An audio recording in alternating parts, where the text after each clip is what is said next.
President Tebboune, President of Algeria and Chair of APRM, Excellencies, Heads of State and Government, representatives of Africa Peer Review Mechanism, the United Nations Economic Commission for Africa, the United Nations Commission for Africa, ladies and gentlemen.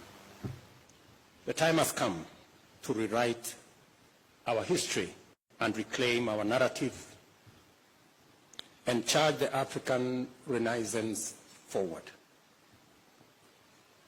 Esteemed colleagues, our urgent calling is to fulfill our duty to Africa's people and ensure that our continent takes its rightful place in shaping global progress in its full capacity and potential, both as a people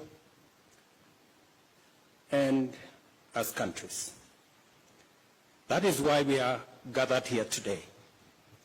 Africa's economic potential is hamstrung by a financial system that misrepresents, distorts, and understates our reality. Global credit rating agencies have not only dealt a bad hand, they have also deliberately failed Africa.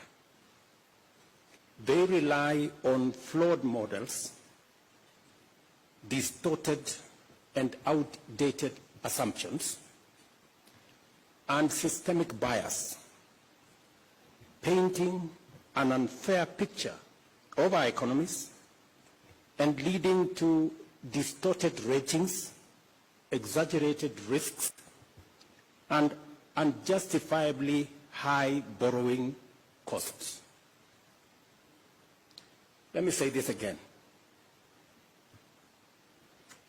Global credit rating agencies have let us down.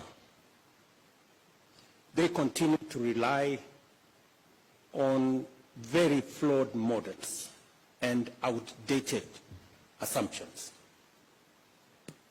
And the whole system is also biased. The result is that they paint a very unfair picture of our economies, and this has devastating effects because it leads to distorted ratings of what the situation really is. And it also leads to exaggerated risk of our countries and our continent, and obviously that leads to very high borrowing costs.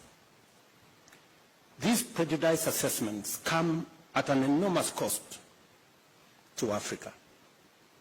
They deter investment, distort global trade, and derail progress towards sustainable development goals. By misjudging Africa, these agencies deny opportunities to investors and economies and deprive nations of prosperity. The numbers tell a damning story. The Africa Peer Review Mechanism and the United Nations Development Programme